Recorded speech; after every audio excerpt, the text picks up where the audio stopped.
Hola a todos, mi nombre es Manuel, esto es Historia Bizarra y Bizantina y hoy os traigo la reseña del presente libro Imperiofobia y Leyenda Negra de María Elvira Roca Barea. En él la autora nos hace un pormenorizado repaso de esa tendencia que tenemos los seres humanos a la creación, al mantenimiento de unas superestructuras políticas capaces de albergar gente de muy variada procedencia, gente con lenguas, con formas de entender la vida, con instituciones políticas y con religiones muy distintas entre sí. Esto es, hoy analizamos los imperios.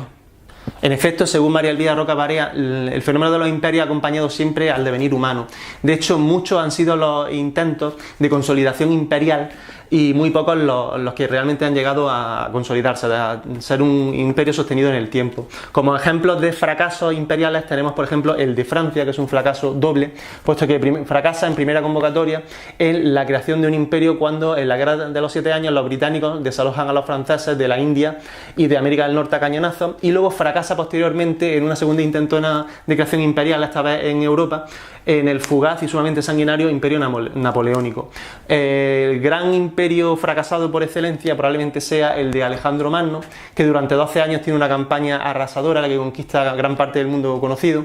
pero que ese imperio de Alejandro Magno llega a descomponerse, empieza a descomponerse apenas muere el conquistador en Babilonia, y de ahí surge el periodo de los diferentes reinos helenísticos. Y por último tenemos como gran ejemplo de imperio fracasado el primer imperio británico, que es aquel que llega a su fin cuando las 13 colonias de América del Norte, que recordemos es el embrión de Estados Unidos de América, se secesionan de la colonia anglosajona. Por el contrario, los imperios que sí son capaces de consolidarse son aquellos que son capaces de desafiar las gigantescas distancias, y son aquellos que son capaces de hacer frente a la multitud de problemas, la ingente cantidad de problemas que surge de la mezcla de gente de muy diferente origen. Vemos como a lo largo de la historia María Elvira Roca Barea nos presenta el hecho de que todos los imperios pasan por una serie de fases. Primero, la primera fase por la que pasan los imperios es la fase de expansión, en la que surge un caudillo militar, una figura excepcional, como ya hemos dicho antes, por ejemplo Napoleón Bonaparte o Alejandro Magno, que espolea a su pueblo hacia la conquista. Luego viene una fase crítica, que es la fase de consolidación. Esta fase de consolidación, pese a nuestra universal creencia de que todos los imperios son malos, es de aquí que los únicos imperios que se consolidan son aquellos que son capaces de ofrecerle más a sus pueblos sometidos, a sus pueblos conquistados, ofrecerle más de lo que le ha quitado la conquista, puesto que la conquista siempre se realiza manu militari, de forma violenta, de forma bastante sangrienta. Entonces ya tenemos que el imperio, una vez consolidado, tiene un proceso en el que se estanca y una vez más, pese a nuestra universal creencia, generalmente se vive mucho mejor dentro del imperio que en sus márgenes, o no digamos ya enfrente de él. Y luego, por último, generalmente décadas o siglos después, los imperios, todo es ley de vida, es ley natural, todos pasan por una fase de decadencia en la que el imperio se pudre o colapsa hacia adentro. María Elvira Roca Barea lo escenifica con un ejemplo muy gráfico, y es que Roma en el 476, el imperio romano de Occidente, realmente no cae ante la acometida de los pueblos bárbaros, sino que Roma se pudre hacia adentro, y una vez que Roma en el 476 implosiona, es decir, colapsa sobre sí misma, se muere el imperio de dentro hacia afuera, los bárbaros son los que se enseñorean de ese gigantesco cadáver que deja el imperio romano una vez que ha muerto de dentro hacia afuera, y no por la conquista de los bárbaros. Llegado a este punto, la autora María Elvira Roca Barea acuña un término que sirve para darle nombre a su propia obra, que es el de la imperiofobia. Por imperiofobia entendemos ese racismo tolerado, ese racismo bien visto, por el cual los pueblos que han sido imperiales o son imperiales tienen una catalogación moral muy inferior a aquellos que les han plantado cara o se la están plantando. Es curioso cómo comprobar cómo pueblos que prácticamente le deben toda su propia subsistencia a otros pueblos imperiales los han visto como algo muy negativo, y la autora pone, esto es una constante en la historia, la autora pone numerosos ejemplos. Por ejemplo, Grecia. Lo que no ha llegado a día de hoy de Grecia se lo debemos prácticamente en su totalidad a los romanos. Es decir, los romanos le dan una nueva vida, una vez que el mundo helenístico colapsa, le dan una nueva vida, unos nuevos siglos, largos siglos de esplendor y bonanza económica. Pues hay que recordar que Oriente en el Imperio Romano siempre fue mucho más rico que Occidente, no en vano el Imperio Romano de Oriente subsiste 1000 años al de Occidente. Y los griegos, la visión que tenían los griegos de los romanos es que eran un pueblo incivilizado, inculto, de muy oscuros orígenes, y a su vez callaban que si Grecia subsistió fue gracias a ellos. Otro ejemplo que pone María Elvira Roca Barea de esta imperiofobia es el que tenían los italianos del siglo XVI respecto a nosotros los españoles. Es muy curioso comprobar cómo en aquella época del siglo XVI la península italiana, pues recordemos que a Italia aún le quedaban largos siglos para ser un ente político unificado, pues subsistió frente al imperio turco, porque nosotros los españoles pusimos soldados, pusimos tercios en la propia península italiana que sirvieron para pararle los pies a este gran imperio islámico en expansión. Y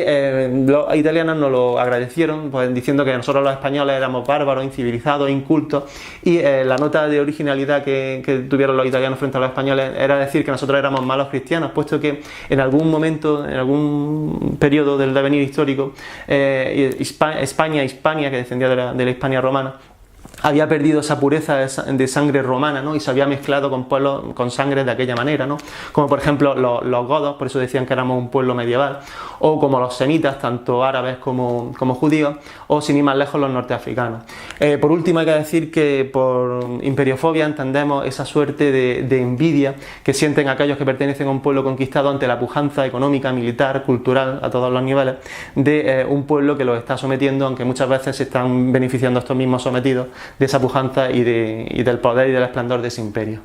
El arma con la que contaron siempre todos aquellos que quisieron luchar contra un pueblo imperial fue el de la propaganda, y la propaganda nos lleva a otro de los términos que esta vez no acuña María Elvira Roca Barea, pero que sí incardina en el propio título de su libro, que es el de la leyenda negra. Por la leyenda negra entendemos ese arma propagandística que trata de lograr lo que en el campo de batalla económicamente no se puede hacer. Es decir, la leyenda negra esparce un manto siniestro sobre la espalda de los imperiales. La respuesta de los imperios a esta leyenda negra siempre es la misma. En una primera fase de expansión, en una primera fase de pujanza en la que los imperios están en el cenit de su gloria, en lo más alto, pues los imperiales tienden a reírse de esta propaganda, tienden a despreciarla. Y la autora María Elvira Roca Barea pone ejemplos de ello. Por ejemplo, un ejemplo de esto es el Lope de Vega, que ha pasado por la península italiana y se ríe de las tonterías que los italianos dicen de nosotros en plena época imperial. Luego, por último, cuando los imperios ya se aproximan a su fin, están en decadencia,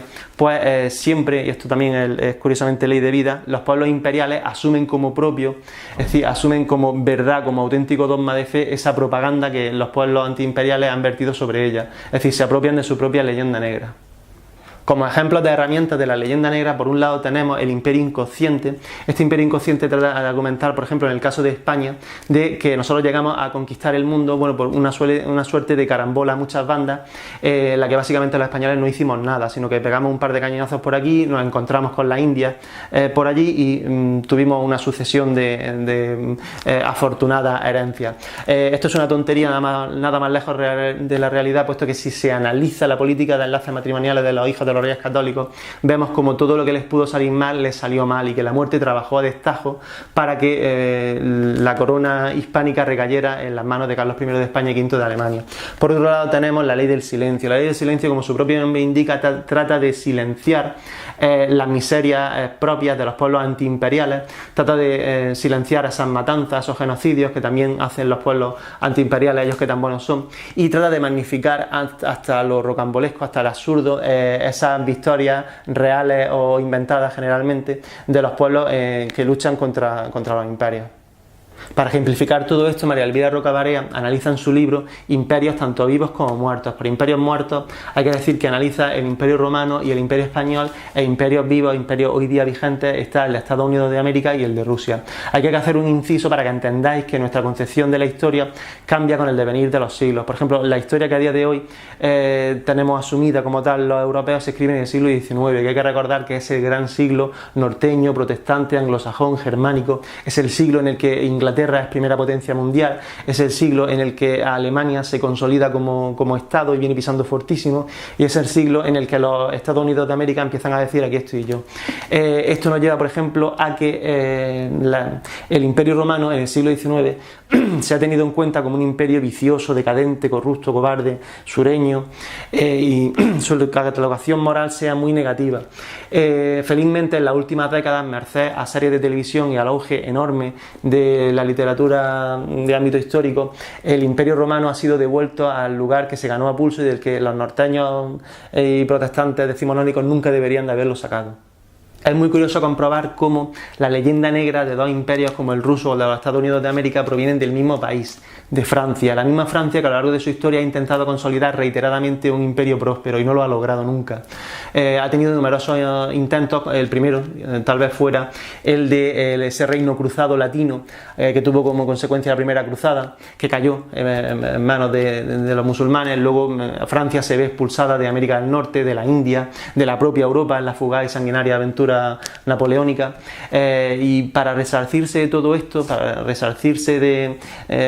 por comparación, ¿no?, con el imperio ruso que avanzaba imparablemente por Asia, o de las posesiones americanas que tenía la corona de España y que eran muy prósperas y muy ricas, pues para resarcirse y combatir a estos hechos evidentes, crea una figura que va a tener un éxito arrollador, que es la del intelectual subvencionado o el intelectual con peluca. Este es un término que acuña María Elvira Roca Barea. Este intelectual subvencionado o intelectual con peluca es el encargado de retorcer la realidad de tal manera que ese avance imparable asiático del imperio ruso, sea porque Rusia es un imperio bárbaro, atrasado, carca, inculto, y esas posesiones muy prósperas de la corona española en el Nuevo Mundo, pues la hace pasar por ese tamiz de mentira que fue la Ilustración, por un pueblo degenerado. El pueblo de América era un pueblo degenerado que no era capaz de producir nada original ni nada bueno. Mediante estas baratas herramientas de este intelectual con peluca, Francia consigue resarcirse de un montón de golpes y a falta de un buen imperio, un gran y próspero imperio consolidado que llevarse a la boca, logra salvar la cara y el honor. Cuenta María Elvira Roca Barea que la leyenda negra de España está tan extendida que a las palabras leyenda negra ni siquiera hay que añadirle el apelativo de española para entender que se refiere a nosotros. La primera vez que surge esta leyenda negra, curiosamente, es anterior en el tiempo a la creación de la propia España, puesto que surge en la Italia del siglo XV, Italia que en parte está bajo soberanía aragonesa. Y es que los italianos del siglo XV tienen a bien motejarnos a los españoles o a los aragoneses antes de la creación de España con el cariñoso apelativo de marrani, que venía a significar algo así como descendientes de judíos, pero es muy peyorativo. La segunda vez que vemos la leyenda negra es cuando el imperio español se choca con el nacionalismo alemán. Hay que entender que Alemania, que en aquella época no era un todo hegemónico y estaba a años luz de su posición hegemónica totalmente que tiene hoy día en el continente, pues Alemania en esta época ni siquiera existía. Era un conjunto de principados disgregados, principados y obispados muy pequeños que formaban un todo homogéneo. De aquella manera, una monarquía electiva que se conocía con el nombre de Sacro Imperio Romano. Y es precisamente en esta época cuando surge la coletilla de Nationis Germanicae, es decir, Sacro Imperio Romano Germánico. Hay que entender que Carlos V, que tiene por un lado el dinero de las Indias, es decir, el dinero de la monarquía más rica de Europa y del mundo en aquella época, que es la española, y por otro lado viene con los temibles tercios de infantería española bajo el brazo, que era la mejor infantería del mundo en aquella época. Y lo que pretende crear es algo así como un imperio romano, un redivivo 1000 años después, y unificar Europa en torno a la religión católica, y para ello acuña el término de universitas cristianas.